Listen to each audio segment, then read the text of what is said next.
Hi friends, we're back here at World of Web3 Summit in Bangkok, WOW Summit. I'm here with a legend, friend, ambassador of all things gaming, Web3, and we had some fun off camera talking about some other topics, which I think are relevant, but we'll get into. Mr. Yat, I don't think you need an introduction, but what would you like to say coming off stage? I just saw your keynote. Right. You're giving keynotes everywhere. I know this one is on a new topic of trends going toward 2025. Let's just start there. If we sit down in a year from now, I got off stage yesterday, it was 82K. Right. I get home, it's 87K. I wake up this morning, it's 89K. Yeah. What's going on? It's parabolic. So next year, 2025, what are you looking most forward to? Well, I think 2025, particularly the first half, I think is going to be a very, very exciting growth year because, of course, I think we can all safely say that, and I think I've said this before earlier as well, if Trump were to win, and he did, that actually our entire industry is going to basically experience this parabolic growth which we're seeing today. Right. In fact, it's not just all-time high for Bitcoin, it's all-time high for the actual total collective value of the Web3 as a whole. I think we may have surpassed 3 trillion or something like that.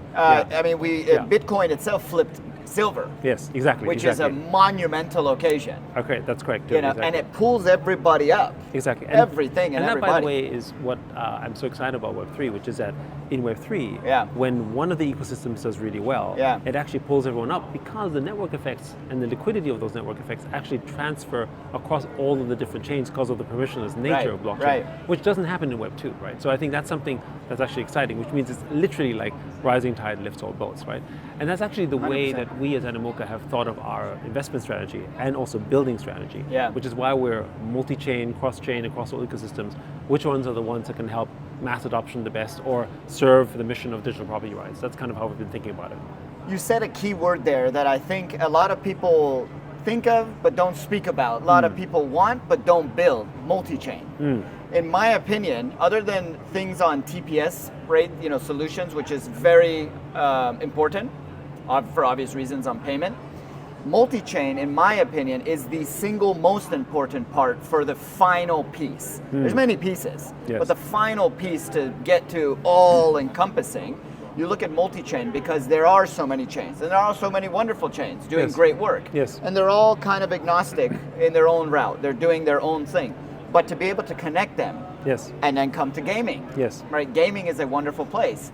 Gaming DeFi, GameFi, gamified DeFi. These are all different subcategories of our industry. Absolutely. Multi-chain. I think that's going to be huge in 2025. A lot of great builders. I think cross chains, app chains, whatever chains you want to name them, I think they're going to all come out in the way that we think of them as through a tokenized infrastructure. And I go back again into what is a token. A token is a representation, we think, of a network effect. Right. And so basically when you own a token, you're owning a piece of the network effect. Which could be an app, but could also be a chain, it could be an ecosystem, and what you're really binding together is communities. And that to me is why when people talk about, there's going to be one chain to rule them all type of sort of narrative, I don't think that works. Because that's kind of saying that we're all going to live in one country, for instance, or we're all going to eat one kind of food, or we're all going to just live in one kind of culture. That's not the case at all. I mean, even within our own Web3 ecosystem, the culture in Solana versus Ethereum versus Bitcoin are completely different in nature, right? And you can't put them all together and then have them sort of act in a manner where they would actually work well together. In fact, and that's kind of the same thing when you look at nations as well. For some Americans, it's sort of maybe unthinkable to think that you'd want to live in China, for instance. But for Chinese people, it'd be unthinkable for them to think that they would live in America for all the various reasons that they agree or disagree on. And that's the same for L1, L2. And so we don't think of it in terms of just TPS and speed. That's just one element of it. We actually think of it in terms of the strength of the community as in the network effects inherent. And so high cost, for instance, is not a big, is like Ethereum. Everyone said Ethereum would die because of its high gas fees. Quite the opposite, right? So another thing is, we did just have the election. It was very polarizing. Of course. The person who for some, but yes. For the person that was for crypto won. I started to show 2 paragraphs to people in the final weeks of policy, taxes, crypto, and no name, no voice, no picture. And of course, 9 out of 10 people with half a brain chose Trump because of a lot of my crypto friends, of course. But now that he's won, we can't just put all our oh my God, this guy's the savior, he's going to do everything. But at least if he does 1% of the things he said, it's better than 0 on the other side. Sure, I'm sure it's going to be more than 1%. Yes. Coming from a gaming perspective, Yes. I am American, born and raised. It's very tough for me because I've been living in Dubai for 8 years. Yes. I would have liked to do these last 8 years at home, but they pushed me away. Dubai was welcoming. We all know the history there. But when we're looking at gaming tokens and DeFi, GameFi, all of these different subcategories, Yeah. when it yields, it's a security, the token. And when it's a security, it becomes illegal for me to touch, essentially. So gaming tokens and what you guys are doing, you got to believe that the retail market in America is extremely important. That's one. I mean, in terms of pure gaming, America is one of the biggest markets in the world. So Add yes. crypto to it, Yes. which is also So I one think, of the largest users. Yes, I mean, I think the distinction here is not about the yielding per se. It's Yeah. about property rights. So Right. if you own something of the game, then you are entitled to the benefits from it. So for instance, if you own a house, is that a security? No, right? And if you rent it out to someone, that's not a security No. either, right? Sure, if you fractionalize a house and Right. sell parts of it, it is, right? Right. And so I think there's a nuance around that. And I think in the digital world, that's actually the same. You could own a spaceship, or you can land in Sandbox or something, and then you can rent it, or you could even sell it. That's not a security, for instance, Right. So there's multiple ways in which you can transact, and it actually just creates a new layer and a new opportunity around that spectrum. To me, the election, independent of what side you're on, I think it was very much a referendum on economics and capitalism. Right. Right. And I think why so many crypto people were pro-Trump is because essentially, for the people who are essentially pro-capitalist, they're actually also generally pro-crypto as well, right? Right. In many ways, Web3 is sort of underpinned by a capitalist framework. And by the way, we see this in blockchain gaming as well. When you see the people who don't like NFTs in gaming, which actually quite a few young Americans don't like blockchain inside Right, games. right. What they don't like about it is the financial nature. They're also the same people who don't like crypto generally, and also who don't like bankers in Wall Street. In other words, they're sort of in the same category of people who dislike capitalism, broadly speaking. And I think it has a lot to do with people not understanding what capitalism is, because America was made through capitalism.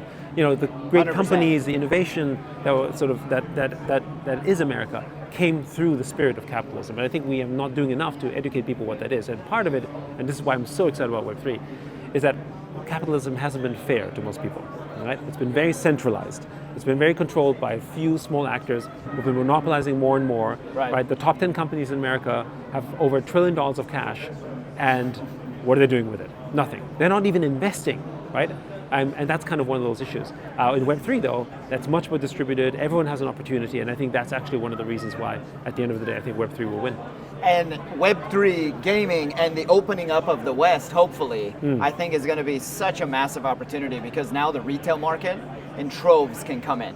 Well, I also think that it's not just only unlocking around sort of consumers. Yeah. It's also unlocking institutional capital Right. that basically was unable or unwilling to invest. Because many of the funds that we had spoken to, back especially during the crisis days of 23 and late 22, they were like, well, I might like what you're doing, but I can't, because my entire LP base was like, what are you doing? Why are you investing in, this like crypto scam thingy, whatever? And now, totally different tune, right? And so as a result, I think it's going to unlock also a lot of institutional capital. And when that capital gets unlocked in America and unleashed to the world, I think it's going to be great for everyone, especially in 25. So another thing that was a big theme in Dubai, it was blockchain month's craziness, I'm sure. Is it always blockchain month in Dubai? True. Well said. But October is notorious with GITEX and all the other, big. GITEX is trying to be the new CES of America. Yes. And in some ways they're bigger and better. In some ways they're still behind. But the theme at the blockchain conferences was obviously memes. That was like a huge theme. Sure. You can't run away from that. Yes. I don't care. Everyone has their affinity or love and hate for that. Yes. But on the technical side, gamified DeFi was also front and center as a part of DeFi. What are your thoughts on gamified DeFi? Because I do believe that gamification of DeFi, because of its terrible UX, UI, all the things everybody knows about DeFi, it has an opportunity to make a comeback in the DeFi space with the gaming communities learning and educating at the same time. So the spirit of gamification and games in general is around giving sort of joy and pleasure to people's experiences. That's all it really is, right?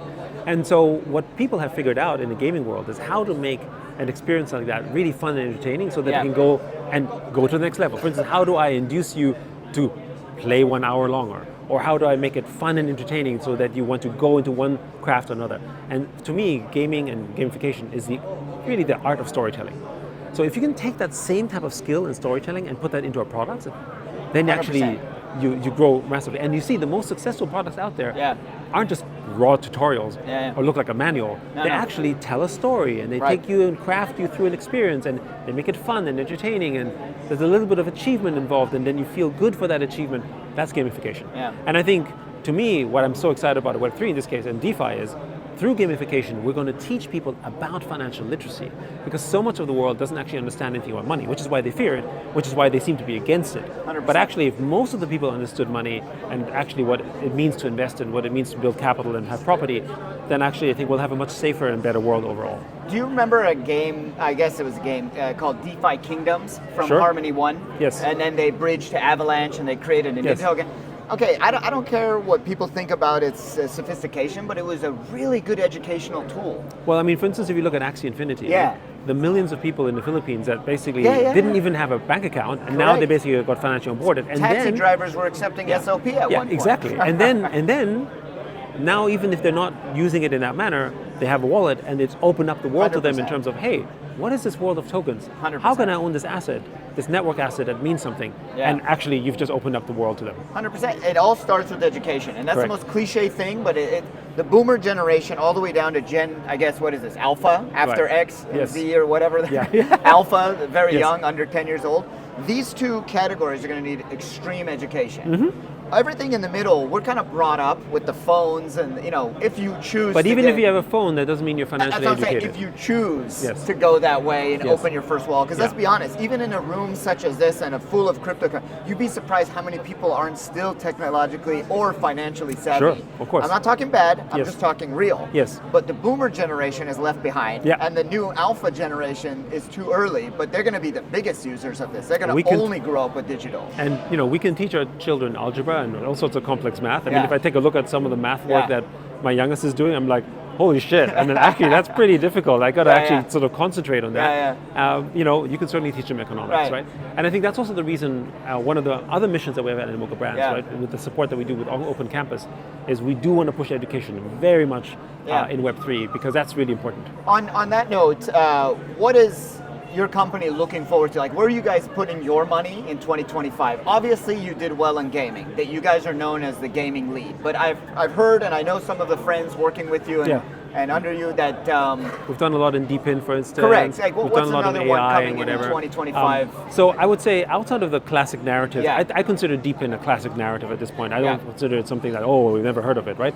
So it's been done for 5-10 years in a different way, just not under the Masari Deepin name. Yes, but now actually it's become just more sort of larger, more extended in opportunities, and we see it also as onboarding, because people actually understand Deepin better than understanding network economies in and of itself, gaming or meme coins for that matter, which is an interesting topic in and of itself. However, the two areas I would say that, which are not often talked about, but we're focusing heavily on, reputation. So, digital reputation. Okay. We think that's going to be a big unlock. Okay. When you think about basically unsecured credit, what is unsecured credit? It's actually your reputation. Right. Where have you worked? What have you done? Right. What degree do you have? Where you've been, right? And in Web3 right now, everything's collateralized. In fact, it's over-collateralized, which is how we create the so-called security and trust. However, that's not how the real world works. Right? Imagine going for your first job, and you say, "Yeah, I'll hire you, but you got to put up $1 million in collateral." That doesn't work, right? That's basically sort of that opening up of the sort of the unsecured credit market, like credit cards, student loans. That's a huge segment, and we think digital reputation is the way to do it. Basically, you have to have a DID, what you're doing with Mochaverse, to basically attest a reputation that other platforms and projects and companies can give to you, kind of like a credit score, and then essentially you can take that forward to do other things. Right? That's an area we're really excited about, and that we think is going to be a big unlock and create more trust and safety in Web3. And then the second thing is around education. So we actually think that education, gaming is almost a $300 billion market. Education is a $5 trillion market. Right. And it's kind of boring and it's a little bit dull, and everyone's like, but actually fundamentally we need that, and nobody's tackling that. And so again, we're focusing on that. Again, it's not going to be something that will change in the next 3 months. It's not going to be as exciting as a meme coin, but fundamentally will be much more valuable, I think, over the long term. 100%, because if you look at, I'm a millennial, but the one coming up next, like, I'm going to homeschool my kids.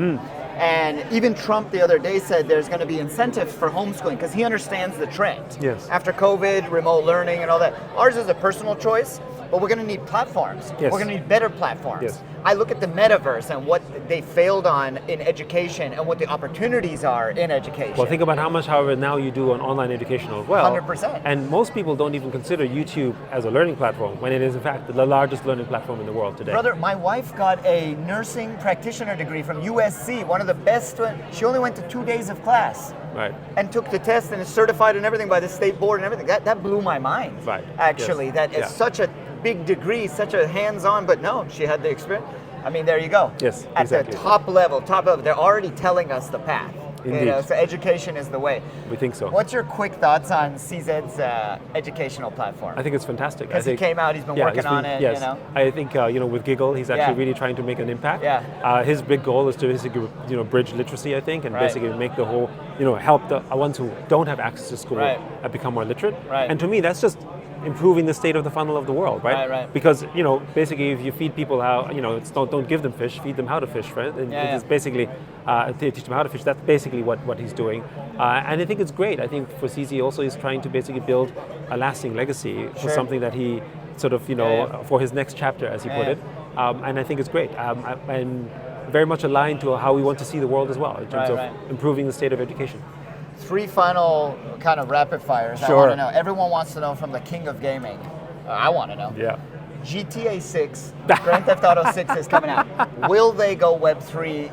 I'll say in the first 2 years. Not immediately. They're not going to go. They'll never go Web3. I know. Never. So never. Timeline. Maybe never is. It's kind of like saying GTA they'll 5's never go been mobile. around for 10, 15 years Exactly. now. Yeah. And So it's fine. Yeah. So I would say, first of all, they don't need to go Web3, Correct. but that's not the point, really. It's more about the fact that the culture of that organization, I don't think, is ready to go Web3. Correct. Because they need to be ready to have trading and that kind of stuff. Correct. That's not what they are. But so no, I don't think so. Okay. I don't think they'll go into Web3 anytime soon. Will they go in the first 3 years? Or after the first 3 years? I don't think so either. Okay. I think of it a little bit like, Okay. you know how long it took Nintendo to go mobile? Like over 10 to 15 years or something like that, right? Correct. So I think of it a bit this way, because in some ways, they don't need the money in that sense, right? But arguably, in that case, with Nintendo, that was the explosion Yes, as well. but I would say this is the opportunity for a new one to challenge the incumbent, to create a GTA-like experience to say, I'm GTA, but with all the benefits of Web3. And by the way, this is already happening with first-person shooters. Right. Like you're not seeing Valorant or PUBG going Web3 anytime soon. Although Krafton is doing some Web3 stuff. But for instance, look, did you see Off the Grid? Right? Yeah. I mean, Off the Grid, Huge. high quality for it. It's one of our portfolios Beautiful. as well. And one of the great things about that one, I think it could have the potential to disrupt gaming with this new Web3 layer that most people who are playing the game don't even know it's Web3, but they're getting the benefits of it already. So an incumbent, great answer. Is Web3 gaming 2.0 coming in 2025? Because I mean, people cycle it, right? Web3 gaming, crypto gaming, cycle 1.0 was the Axie Infinity days. Not like it's dwindled, but yes, it's kind of quieted down. Yes. Is 2025 the year of cycle 2 of crypto gaming? Oh, absolutely. Web3 gaming? I mean, I think it's cycle 3. Cycle 3, cycle okay. 2, this meta has been Ton. Okay. So Ton Telegram Gaming has been a hyper-casual gaming segment, right? Yeah. So you brought a whole new bunch of people. I mean, think about, whether it's Gamey, Hamster, Watt, Cadison, that era, right? It kind of, and it's still growing and it's putting people on chain, but it's a different type of gamer. That's casual. Well said. And by the way, that's what mobile gaming is as well, right? It went casual, you had Candy Crush, you had Farmville, True. and then you get into the next level, and that's Off the Grid is kind of showing the way, and I think we'll see those AAA titles finally sort of trickling through. So I think 25, 26, we'll see those titles come out. Because, we invested in those games 3 to 4 years ago, and it takes some time to make those games, and they're all coming out now. True. Last thing is very traditional gaming. In 10 years, I believe that Sony, Microsoft, all these big companies will kill their hardware divisions and we won't have a PlayStation or Xbox ever again. It'll go cloud, which even speaks further to the Web3 communities and opportunities. Agree or disagree? So I would say cloud will be bigger, but I think the hardware won't go away. Okay. Because I think the hardware represents more than just the experience. Okay. Right? And also I think at the end of the day, the edge of compute, you have access and speed and that kind of stuff. I do think it's relevant, particularly still in the gaming space, at least in the near term. Okay. But just speaking on Sony, I mean, Soneo, that's interesting, right? Exactly. You see, and I think not enough people talk about the fact that one of the largest corporations on this planet has now fully gone on an on-chain strategy, building their own blockchain. That's big news. And of course, what is one of their biggest verticals? Gaming. 100%, 100%. And we forget about the Omniverse and NVIDIA for commercial metaverses. That's right. So exactly. amazing. Yes. I learned a lot, as I always do. Thank you so much. Thank you. You know where to find this gentleman, but if there was one place you would like to be pointed to find you and your great work, what would that be? Twitter would be the easiest. YSOU is where you find me. That's where I also basically do the most. I was joking, but everyone, Elon, please go back to Twitter. Like the name, we're all just used to it. Like he even said, "What's your Twitter?" I'm gonna go tweet right now. I'm gonna, X is great. I like what you did with it, but everyone still misses Twitter. Yes, we miss Twitter. Bring it back. Yes. Find this gentleman Yat at Twitter and all his great work with his many companies. Thank you so much, Yat. Thank Always you. good to talk Always and a learn pleasure. from you. Thank you so much. Thank you.